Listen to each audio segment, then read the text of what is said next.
Kaugnay sa inilunsad na National Fiber Backbone Project, makakausap natin sa linya ng telepono si Assistant Secretary Renato Paraiso ng Department of Information and Communications Technology. Magandang gabi po, ASEC Paraiso, si Dominic Albelor po ito. Magandang gabi po, Sir Dominic, sa inyong mga tagapanood at saka tagapakinig. ASEC, ito pong inilunsad na National Fiber Backbone Project. Gaano po kalawak ang masiserbisohan nito, ASEC? Itong phase 1 ho, inaasahan natin na sa servisyohan. Tatlong riyon ho. The endpoint po sa northern point po nito ay mula Lawag, Ilocos Norte, all the way down po dito magtatapos sa Quezon City sa aming opisina dito sa may Roses Avenue sa Quezon City po. ASEC, ilang phases po ang proyektong ito at gaano po kahaba ang kabuuan at kailan ang target na makumpleto ito? Ako, Sir Dominic, itong taon na ito, balak namin na phase 2 and 3 ang matapos namin. It's undergoing procurement. Sa kabuuan ho, it's almost 6 phases po at makukover ho halos 60 to 70% of our country po. ASEC, ilang gigabytes per second po ba ang inaasahan natin sa National Fiber Backbone Project?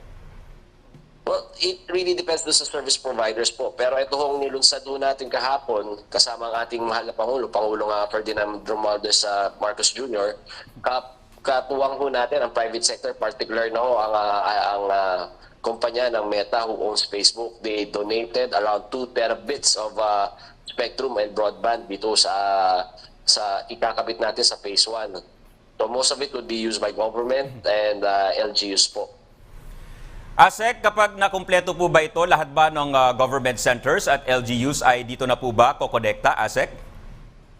Yun ho ang plano ho natin, pero aminado naman ho tayo na because archipelagic ho tayo, medyo mahihirapan din tayo sa mga liblib na LGUs, particularly mga liblib na barangay ho natin. Pero may programa din ho ang DICT sa pamamagitan ng ating free wifi at saka ang ELGU ho natin na makukonekta ho natin itong even yung mga liblib na lugar na ho na to. ASEC, sino-sino po ba yung target beneficiaries ng programa at paano po makikinabang yung mga ordinaryong mamamayan dito? Ito po ba ay libre o may kailangan bayaran, ASEC? Depende ho. Etong National Broadband Plan natin, ang plano natin dito ay mag-build ng infrastructure at government-owned infrastructure na the government backbone ho natin. Para naman ho, kumonekta yung mga service providers natin. Alam mo kasi ng gobyerno, particular na ho si Pangulong Marcos at ang aming Secretary Ivan Uy, na yung ibang mga service providers hindi ho talaga magbibigay ng capital or mag-i-invest sa mga missionary areas po natin. Kaya kami na ho ang mag-i-inisyatiba na gawin natin itong backbone natin na to para makukonekta sila at hindi na sila gumastos ng kapital for them to make it feasible for them to service out these missionary areas. Yung ibang programa ho naman natin, yung free wifi natin, totoo sabi niyo wala hong gastos yung mga kababayan ho natin. Pero ang target ho talaga nito, Sir Dominic, yung mga GIDA areas natin or yung geographically isolated and disadvantaged areas ho natin na kung saan tutuparin natin ang pangarap ng ating Pangulo na bawat Pilipino ho konektado. ASEC, panghuli na lang po, maaari niyo po bang ilarawan sa amin ang vision ni Pangulong Marcos Jr. na Digital Philippines? Ang Digital Philippines, so ang flagship project, gaya ho na sinabi niya kahapon, pag-upo ko lang ho niya, isa sa pinaka-priority project niya is digitalize. Not only the processes of government, ibig sabihin ho, kami ho sa gobyerno, ay mag-shift na towards digitalization para mas mapabilis ang aming serbisyo.